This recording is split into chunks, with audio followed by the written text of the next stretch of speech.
Ζήτω η αγάπη, ζήτω έρωτα. Beans and pulses, among the most nutritious foods in the world, are an integral part of the Greek Mediterranean diet. The bean soup ultimately should be really thick and hearty, really comforting. So much so that Greeks traditionally cook them at least once a week. Το μεγαλύτερο όπλο που υπάρχει, η αλληλεγγύη. They also provide a kind of edible philanthropy, as I'll find visiting a humanitarian group's street-side pot of bean soup for anyone in need. Ζήτω η αγάπη. In the kitchen, I'm making a classic fasolada, baked giant beans with honey and dill, and braised chickpeas with pork shanks. This is a Greek hero's feast. Join me on my Greek table as I explore the many ways Greek beans are a delicious treat for all of humanity.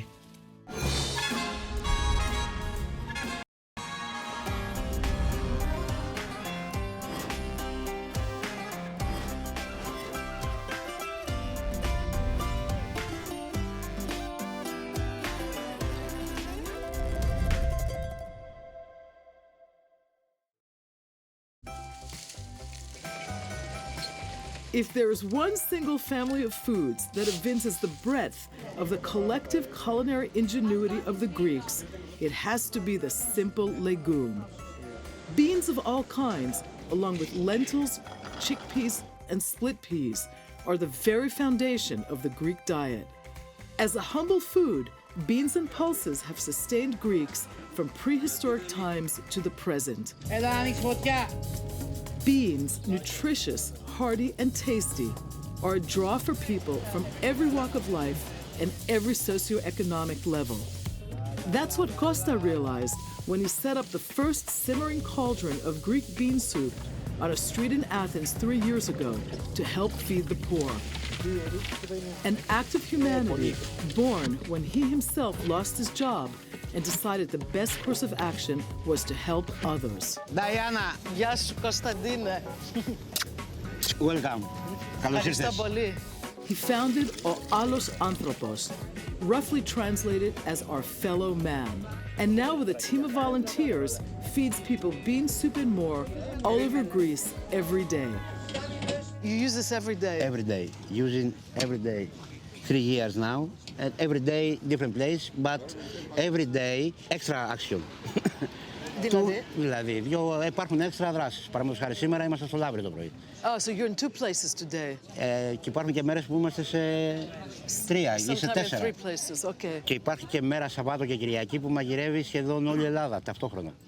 Μαγείρευε η Πάτρα, μαγείρευε το Παγκράτη, μαγείρευε τα Πατήσια, μαγείρευε το Μοναστηράκι. So, called Ο Άλλος Άνθρωπος. Ο Άλλος Άνθρωπος, ναι, που έχει το ίδιο πανό με μένα. 21 κουζίνες με το ίδιο όνομα.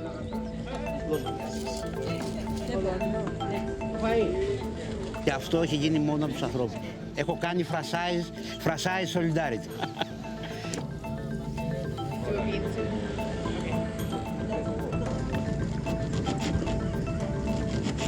It's real life. It's real love. No love. Θα πάω να το εκμεταλλευτώ, ξέρεις, να δω, να κάνω. Υπάρχουν και αυτοί, αλλά είναι πάρα πολύ λίγοι και δεν τους αφήνουμε να μας περάσουν. Τους αφήνουμε εδώ, μαζί μας να έρχονται.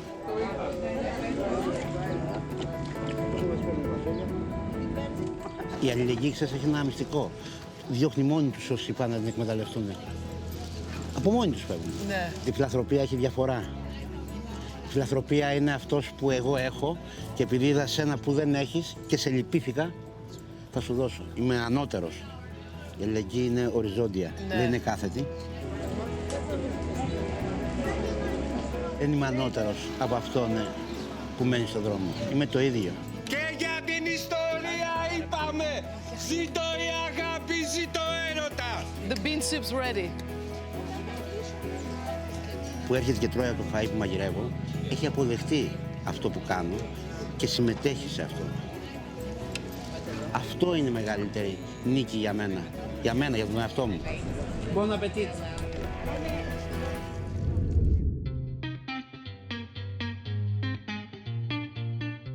I'm making fasolada for you today. That is the national dish of Greece, bean soup. I'm starting with my celery. Just get a little bit of a chop on here, that's all I want. I like to use the leaves because there's a lot of flavor in them. Most people don't realize that. But I also like the texture, the softness that they lend to the final bean soup. Next, I'm adding my olive oil.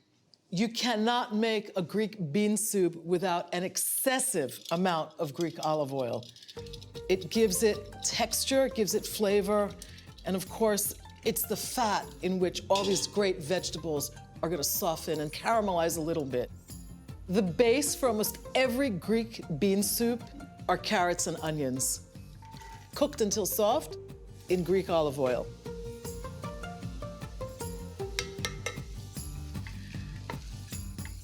Just getting the red onions and the carrots softened in here. I'm gonna add the celery next. Celery and beans go really well together. What I really wanna do here is sweat the vegetables a little bit. And the onions, even though they seem to be an excessive amount right now, will cook down and just kind of blend in with everything else. A little bit of garlic. I always add garlic to my fasolada. I'm gonna add my beans next. A Greek fasolada usually calls for navy beans. Why are they called navy beans? Because bean soup was something that American Navy cooks used to eat, starting from around the 1800s. I like to toss my beans in with the vegetables and olive oil because sweating them like that brings out the flavor, the earthiness of the beans a little bit more. Next, I'm adding tomatoes.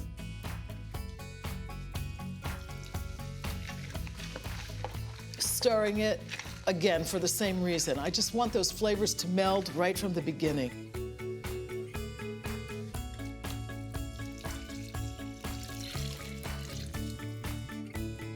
You want to keep an eye on this. We might need to add a little more water as the beans cook, expand and absorb what's in here. Celery leaves next.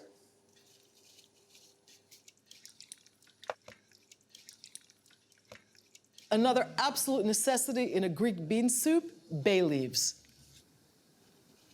Even though this is the national dish of Greece, there are a lot of regional variations. So I'm taking a little poetic license here and marrying a few of them in my fasolada today. Orange zest is something you find in the fasolada, the bean soup, from the island of Crete. I really like that little hint of fruitiness that orange zest adds to this. Something else that you find in the bean soups from the other side of Greece, from the north, is what we call boukova, hot pepper flakes. You could also use whole, fresh or dried chili peppers. Stir that in. Wow, it looks really beautiful. I'm going to let the fasolada simmer for about 2 hours and then add a little bit of pasta and fresh parsley.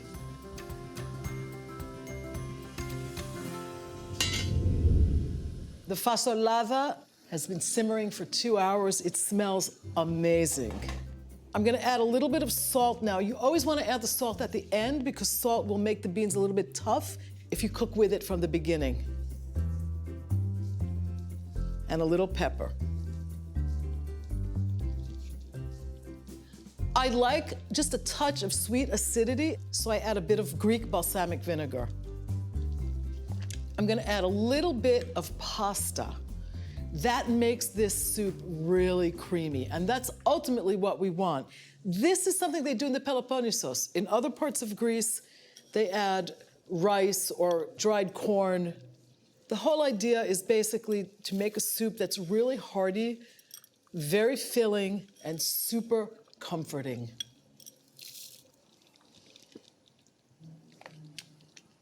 Next, I'm gonna add my parsley. That adds a freshness, a vibrancy to the final soup.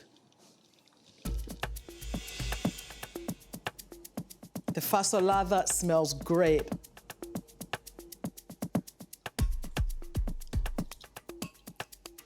I cannot eat a bowl of bean soup without a fair amount of raw, extra virgin Greek olive oil poured right over the top.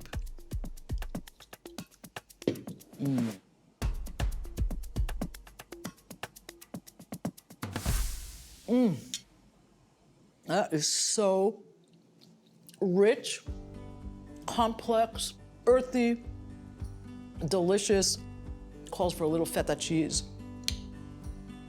Usually eat bean soup with some accompaniment, bread, sardines, feta cheese. You know what it is? It's the saltiness of the feta, the creaminess. I'm getting that orange flavor in here, that fruitiness. There's a lot going on in a very humble bowl of bean soup. Το βάζεις από βαθιά, κάνεις αυτό. That's it. Πρόσεχε, μέσα, μπράβο. Βάλτε έτσι όπως είναι, Γιάννη, έτσι. Θέλει λίγο ζουμάκι, δεν θέλει. Μπράβο, Νταϊάννα, αυτό είναι. Αυτό είναι, όπα. Αυτή είναι μια μερίδα. Ναι, Νταϊάννα μου. Ευχαριστώ πάρα πολύ. Πήγαινε από εκεί πέρα. Πάσο. Ζήτω η αγάπη. Πάντα καλό.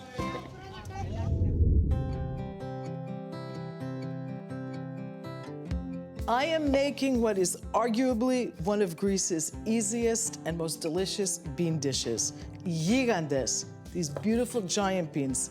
Giant beans are something that we find on almost every Greek restaurant menu, but they're also something that people cook at home pretty often.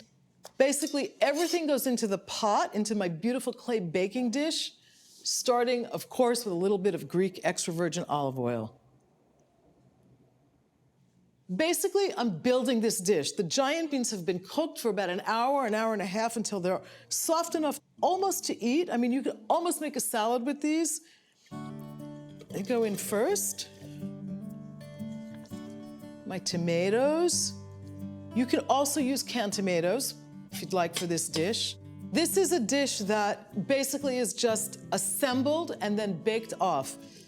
All of this kind of melds in the pot.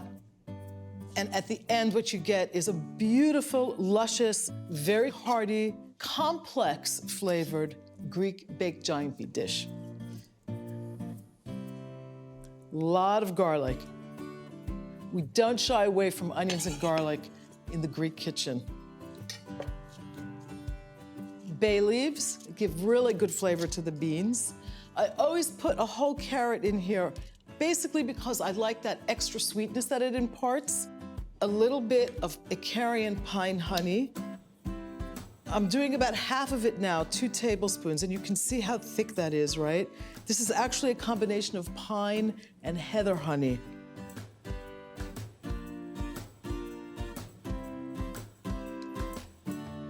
I always save a fair amount of the bean cooking liquid because this is the liquid that makes it really creamy, because all of the starch from boiling the giant beans is right in here.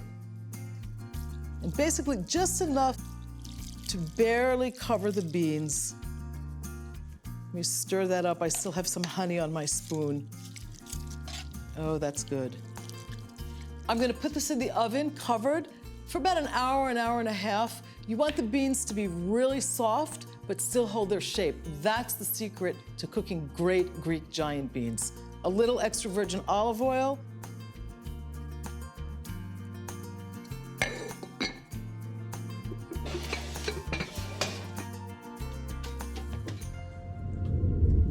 It's time for the dill.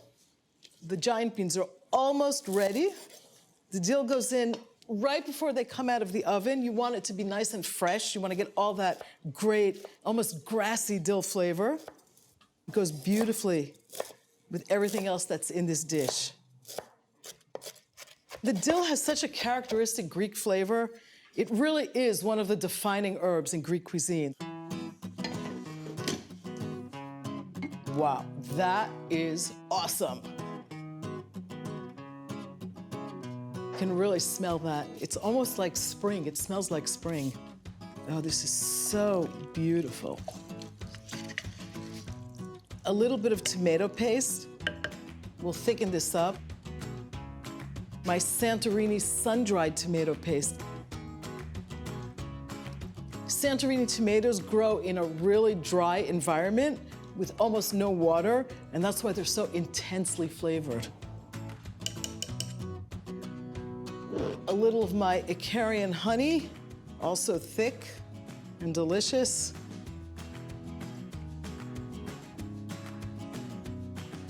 salt, a little pepper, some balsamic for that nice sweet acidity to balance the honey and the earthiness of the beans.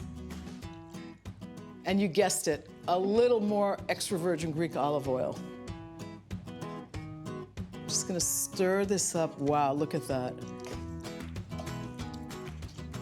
This is going back into the oven for about 10 or 15 minutes. I basically want the tomato paste to thicken up all the juices in here.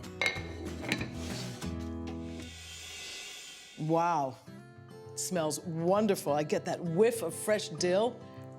I'm gonna serve myself a beautiful portion of these giant beans. By the way, giant beans and most bean recipes in the Greek kitchen are served as main courses. You could also eat this just as easily at room temperature. I'm gonna serve this with a little raw extra virgin Greek olive oil, which is the way we always serve gigantes on the Greek table. A little fresh dill to brighten up the dish and add that wonderfully characteristic Greek flavor. I'm ready to dive into this. It looks great.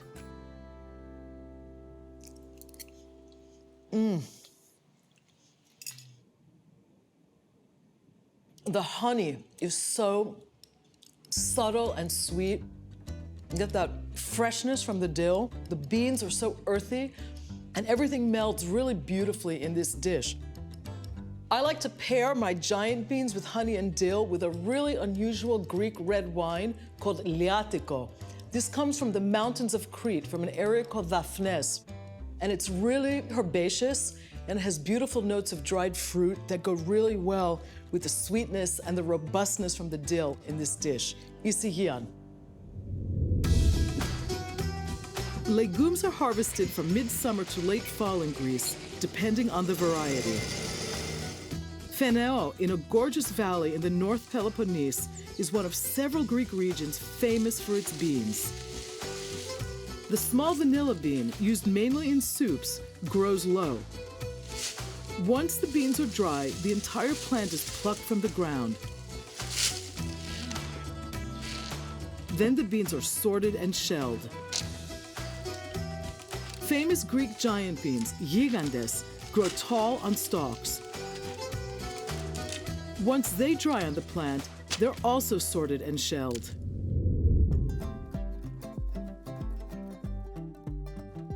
Not every bean dish in the Greek kitchen is vegetarian. Today I'm making a really wonderful dish from the islands of the northeastern Aegean with chickpeas and pork shanks. First, I'm gonna season my shanks pretty generously with salt and pepper, and then get them into the skillet with olive oil to brown them. You want a really hot pan when you're searing meat.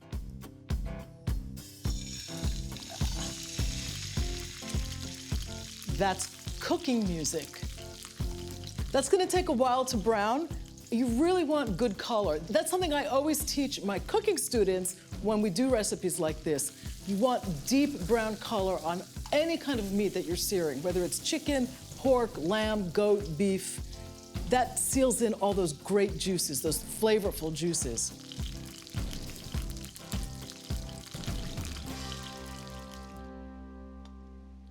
Now that my pork shanks are nice and brown, I'm gonna get everything ready for the sauce for the dish, starting with my carrot. Just a coarse chop on this.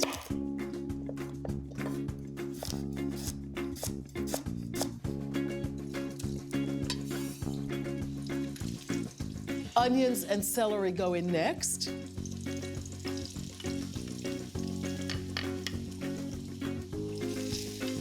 And I really just want to soften these up a little bit. A little bit of salt.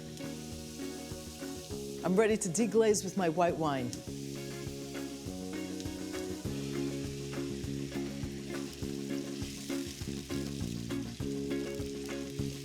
You can actually smell when the alcohol in the wine has cooked off. Just gonna take a few more minutes. And in the meantime, I'm gonna chop up my parsley and just have it ready to add right before the sauce comes off the heat. The tomatoes go into the sauce next.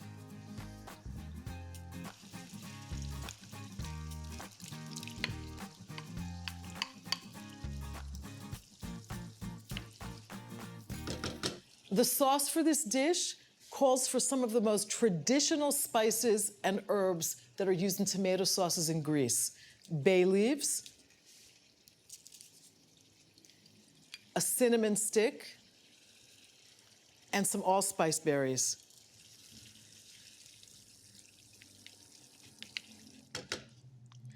I just want that to thicken up a little bit, and in the meantime, I'm going to prepare my pan. A little bit of olive oil, the chickpeas, my sauce next.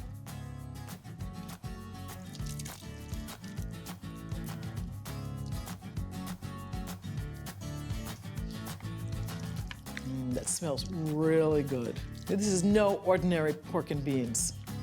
I want to get my parsley in here next.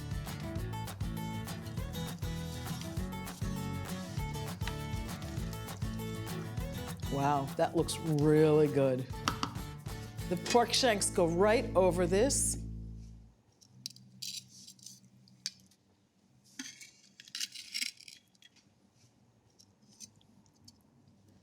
A little bit of stock. You can use vegetable stock or meat stock right in here. We want to make sure that there's enough liquid in the chickpeas to bake and keep them nice and moist. This is going to take a while in the oven. Can't resist, right? You know me by now. We've got to finish this bottle of olive oil. Okay, there we go. And just a touch of salt and pepper.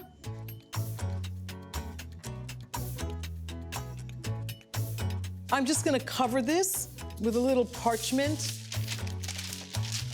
and then aluminum foil. This is going to go into a 375-degree oven, and I'm going to bake it for about 3.5 hours until that meat is falling off those bones. This is a revelation. It looks really great. It smells great. The cinnamon just filled up my kitchen. This is one of those great dishes you can serve on a special occasion, a holiday, a Sunday meal. And get as much of this delicious, sweet, spicy, cinnamon perfumed sauce on here as well. Wow, looks wonderful. This is a Greek hero's feast.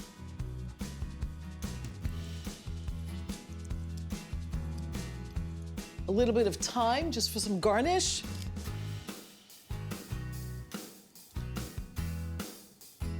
Looks really pretty, doesn't it? I'm just gonna take a little tiny taste.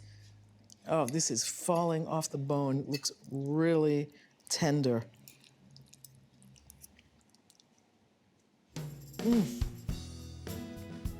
This is about cinnamon and allspice marrying chickpeas and pork shanks. It is just infused with the aromas of those spices. It's really delicious.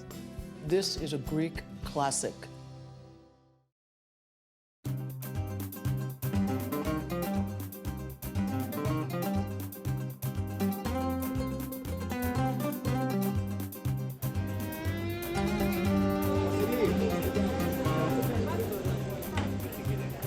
Πάντα κάτω από το